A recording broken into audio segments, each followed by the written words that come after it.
Hey friends, Kevin here from the My Song a Day Rock 2000 to Today YouTube channel. And today I'm going to be reviewing an album that I've been waiting for a while, and I cannot wait to actually go through it with you guys. This is the 12th studio album from one of my favorite punk bands, as you can see by the shirt. This is our review of 2020 Vision by AntiFlag.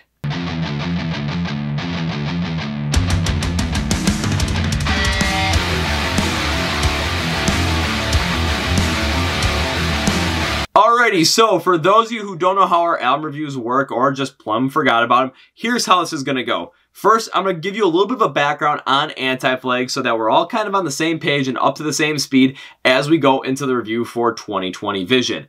Then I will go through 3 specific aspects of the album, going through its themes and meanings, its composition, instrumentation, and its vocal performance to give you an in-depth look of what the album is like and what you can expect from it. Then I will give the album a rating on a scale of 0 to 10, 0 being the equivalent of waking up in the middle of the night and stepping on a Lego, and 10 being staying in bed on a cold day, being like all warm and cozy like in a cinnamon bun. And of course, I will tell you my reasons why I give it that rating. So, shall we get on with it? Get it on! Alright, let's get on with it.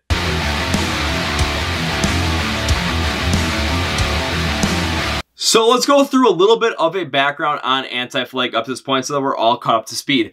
Their previous 2 albums I'm kind of clumping together because one was called American Spring and one was called American Fall. American Spring came back out in 2015 and peaked at number 5 on the Billboard Top 100 Hard Rock Albums. Now, according to critics like Metacritic, Alt Press, and Pop Matters, taking a composite look at their scores, they gave it a 5.5 out of 10 overall on average. So not the best outing from the band in terms of what the critical reception was. American Fall followed suit in 2017, peaking at number 17 on the Hard Rock chart.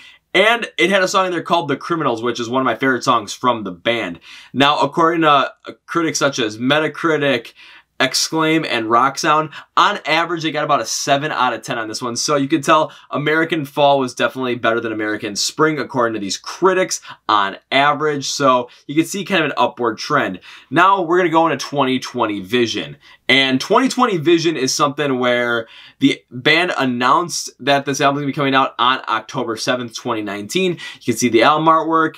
And they end up saying, you know, this is what the album artwork's going to be like, and it's going to come out in early 2020. So now we're in early 2020, and we're here, and it's out now, and we're happy to review it. One other thing that we have to know about AntiFlag is their political stance. Of course, as a punk band, they're heavily political, and their leanings are a lot more left-wing leaning than many others. They're very heavily left-wing, very heavily anti-Trump, and they've shown that through their activism and through their groups that they support. So they've also supported the Occupy Wall Street protesters back in 2000 by performing acoustic set for them. They have supported other organizations such as Democracy Now!, PETA, Amnesty International, and Greenpeace. Now, also when it comes to the release of 2020 Vision, the band has put a list of Republican lawmakers on their website that have taken donations from the NRA because the band is for gun control and gun legislation. Now, the one thing I have to mention about with this review is I will do my best to take all the politics out of it. What I mean by that is where my politics and my political leanings don't necessarily align perfectly with AntiFlag's, I'm not going to let the difference in political opinions affect what I think about the music and about the songs, because it's about the music. What I will judge them on is how they take that political message and mix that in with the song. So it could be any message and how they play it off with the song. So let's get on to the review. Let's get on to the first part of it, and we're going to go.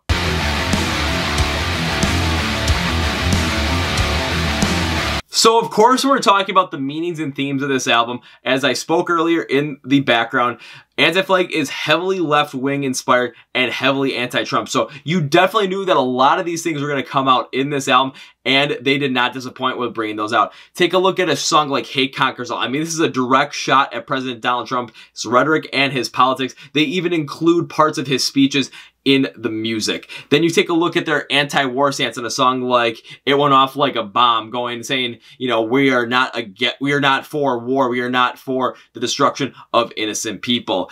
They also talk about the unjust policy creation that harms immigrants and minorities in a song called Christian Nationalist. They also focus on other factors and themes, such as rise up against political oppression, specifically from the right side in a song called Unbreakable. and socialism over capitalism in a song called A Nation Sleeps. Now, of course, there are many more that they go through over the course of their 11-song album here, but these ones I wanted to highlight specifically so that you could get a feeling of what kind of topics that AntiFlag was going to be addressing in their 2020 Vision album. And now as we go forward to the construction, instrumentation, and the vocal performance, we're going to see how they take these and really mix them with the music and mix their energy through their feelings for these topics into the music.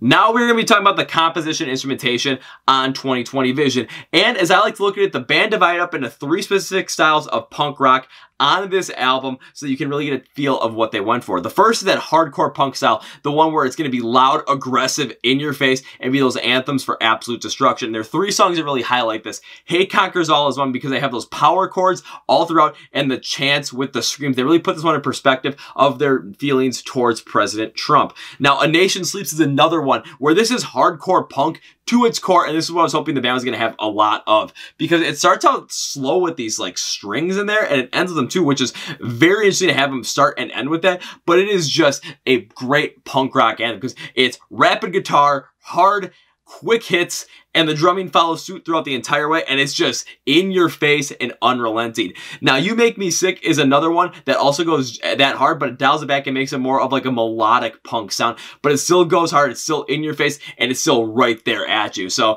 that hardcore punk sound is definitely there from AntiFlag. One of the other punk rock styles that AntiFlag uses on this album is what I like to call polished punk. So the band does bring that punk rock style. They still bring the angst, the aggression, and the energy there, but they take out the rough edges and kind of smooth them out to make a little bit more of an easier listening punk rock sound. Very similar to what bands like Against Me have done and Rise Against. Now, I'll take a look at a couple of songs. A song like Unbreakable is perfect for this because it has this mantra of not being defeated and being able to overcome whatever's keeping you down or oppress you. And the guitar doesn't just focus on those power chords, but it creates an overall encompassing sound, which really brings it full force. And overall, this song has a lot more depth than those like insane hardcore punk songs. 2020 Vision, the titular song, is also another one in that polished punk style that really works well here because its powered down drumming really gives it a lighter backbeat feedback, and the guitar work also does this as well, which also lets the vocals shine because they're able to pull back that sound and give it more of a hopeful sound of it, you know, instead of more of that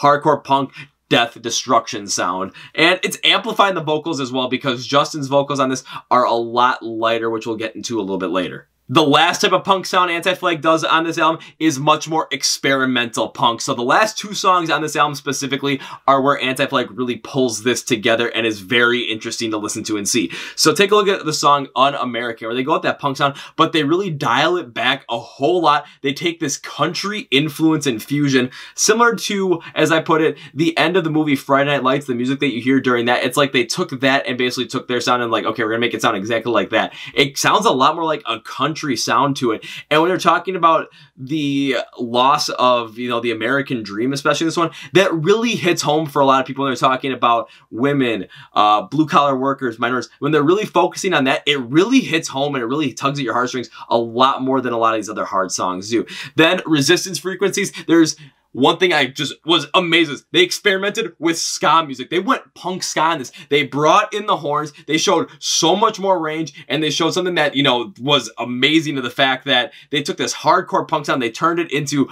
hardcore doom and gloom ska music that I still can't get enough of. This song was one that was completely experimental, completely out of left field, and my God, did it work.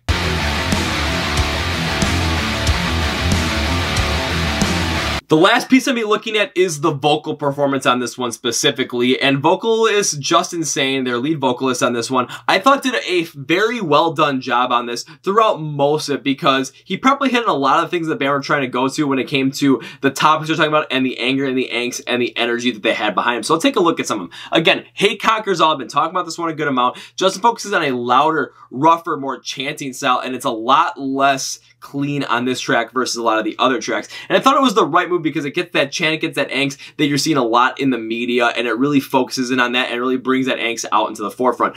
Unbreakable, where he goes with a lot more passion as well, but he dials it back where he goes a lot cleaner on the vocals, and it works out well because that song has a lot more behind it, a lot more depth to it, and it provides a lot more depth to the song. A Nation Sleeps is that hardcore punk sound where this sounds like it was something that, you know, is from the underground. This was the perfect move for the vocals to be that unclean, raspy sound, to sound like they were super rough around the edges, and it was the perfect thing about it. Even in the verses, it has more of a cleaner sound, but it has more of a deeper, angsty sound, similar to Ben Burnley of Breaking Benjamin, but still has that angst to it. And then when the chorus comes, it is full on anger, and I absolutely love it. Another song like this that really shows the vocals very well is Un-American, because they're so drawn back to that like country infusion, the punk style, and it makes you feel like it's like that punk ballad, and it's really deep and hits you hard.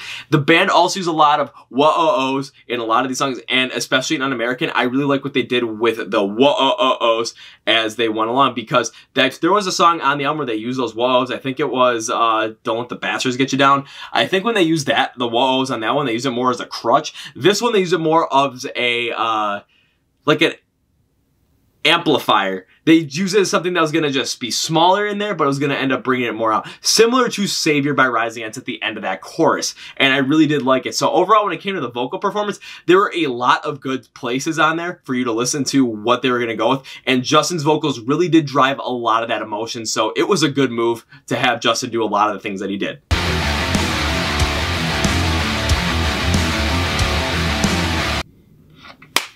All right, overall.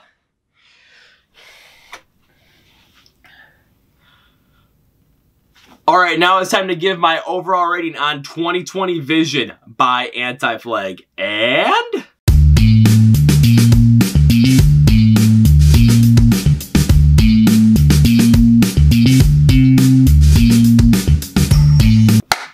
I'm going to give 2020 Vision a rather impressive 8 out of 10.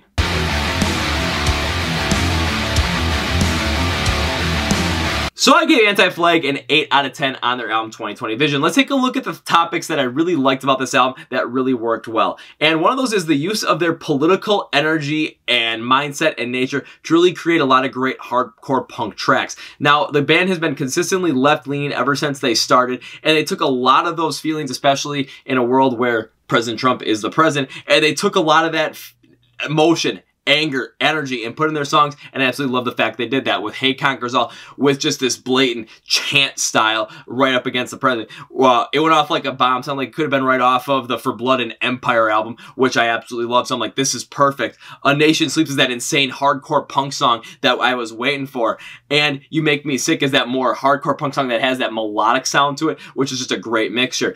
Another thing I liked about this album was how they experimented on those last two songs, because the band tried a couple of new things that, of course, they went way beyond some things I had expected them to do, but they hit them perfectly. Taking a look at a song like Un-American, where they went with more of that country infusion into it really heavily, and they created a song that really tugged at the heartstrings, especially for people in the world that really listen to that kind of music. And Resistance Frequency, bringing in that ska sound with the horns. Oh man, was that a gamble, and was that a gamble that paid off with insane amount of dividends. The length was also one of the things I like about this album, because it was an 11-track album, only 31 minutes long, so it wasn't that long, but for a punk album, it was going to hit you hard, hit you quick, and it was the perfect length for this. So I went through what I liked about the album. Now let's take a look at what I disliked about the album. There were two things I really couldn't, wrap my head around with this album, and I'm going to talk about right here.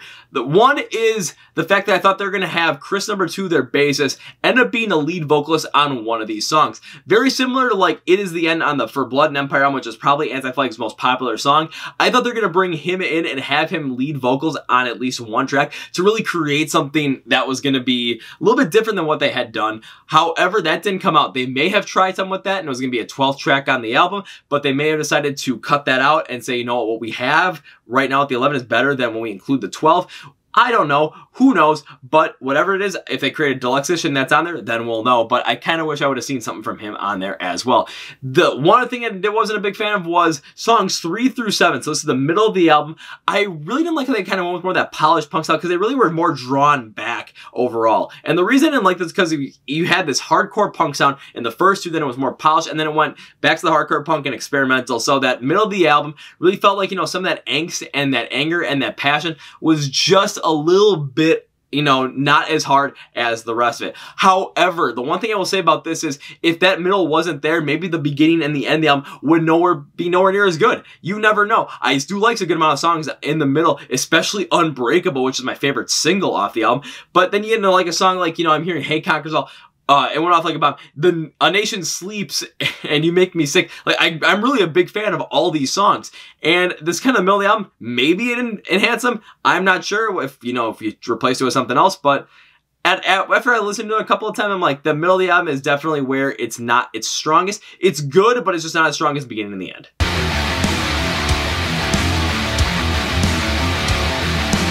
Now for my final thought, and I was reading an article on Kerrang where Chris number 2 was talking about his rankings for all of the AntiFlag albums and put 2020 Vision at number 2 just below for Blood and Empire. This is before the album came out, so I thought that's really ambitious, and I was a little nervous going to this album, but after I heard it, I can completely agree that he is right. The band took that gruffier, angstier, rougher, more energized sound, and they put it on a lot of those tracks, and that's what I was hoping for, and they absolutely delivered. They also did some of that interesting experimentation, which I could not believe they did, but I'm so happy they did because they turned out incredibly well, and they hit on so many different emotions, and they played them off perfectly, especially with that ska doom and gloom style. I absolutely loved it. Now, again, while the band and I don't necessarily see eye to eye on a lot of different political topics, I try to take all of that out of there for the review, and I think I did a pretty good job at it, giving the band a fair and accurate assessment. So when it comes to AntiFlag's 2020 Vision, will this be an album I think you should listen to? Absolutely. Could this be a contender for the Album of the Year award? As of right now, absolutely with that 8 out of 10 rating. I'll probably continue to listen through this throughout the whole entire year. I do like the album. I think you should give it a listen, regardless of what end of the political spectrum you lean on. And AntiFlag, at the end of the day, I gotta give you one of these. Well done. Alright guys, that's it for me. Thank you for watching the My Sunday Rock 2000 to today album review of 2020 Vision by AntiFlag. If you like this video, give me a like. If you dislike, give me a dislike. But put in the comments why you dislike it, why you like it, why you agree with us, why you disagree with us. And let's get to talk. Let's get conversation going. I'd love to hear from you guys. Also, if you're not subscribed to this channel, hit the subscribe button and the bell icon. You know, if I release videos every single Wednesday, the podcast videos on Tuesday, we'll talk about that later, and some special Monday ones if we have to review more than one album. So let's get those out of here. And please follow us on our social media platforms. Links for all this stuff in the description below. So follow us on Facebook. That's where you're going to find out anything that comes out. Twitter, that's where you're going to be able to talk to us really easily. Instagram, that's our biggest platform. You're able to talk to us, get the Song of the Day selections, well, on all three with a 30-second preview. You're able to connect with us when we ask you guys questions. You're able to watch our IGTV weekly series, which comes out every single Tuesday, which is a behind-the-scenes look at what we're doing here. And you can also be a part of our Instagram live streams every Wednesday night at 9 p.m. Central, where you can talk to us about music and we just get in a great conversation. It's wild, it's wacky, it's fun, and you drive the conversation. And TikTok as well, do some fun stuff on there. Now let's get all those out of here. Talk about the Chord Progression Podcast. It is our very own podcast where we're able to go deep dive more into music on a weekly basis. Episodes come out every single Tuesday on Apple Podcasts, Spotify, Google Play, and right here on YouTube, where you can watch the whole entire thing. We've done album reviews, we've interviewed smaller bands, we're hopefully interviewing bigger bands, and you can actually watch them on here. So it's a great way to get in the know, and you can be on them as well. You can be on the Chord Progression Podcast. You just gotta ask us. I'd love to talk to you guys. I'd love to talk to the fans. So please do that. And last but most importantly, if you are not enabling our Amazon Alexa skill, what are you doing? Because that's where you can hear the whole entire Song of the Day selection, not just a 30-second preview. Now, enable that. And it's like all the Song of the Day stuff. This is a great way to rediscover old bands you used to like, discover new bands you had no idea of, discover songs that you might not know even existed, but absolutely love, and especially get to know some of the bands that are up and coming, and it could potentially be some of the biggest bands in the world in the next 15 to 20 years, even 10 years, 5 years, who knows, with our Small Band Saturday feature. So you're able to get in the know. It's a great way to talk to people about music, get to know people about music. That's what we do here at My Song of the Day, so you can listen to the music and talk about it. And I want to thank you guys for supporting us, watching this video, and I hope you guys really enjoyed it, because because I enjoyed listening to AntiFlag's 2020 Vision a lot. So hope you guys enjoy and hope you guys like the video. Until next time, this is Kevin from the My Sunday Rock 2000 YouTube channel. Let's get that hat flipping there. Ow. See ya!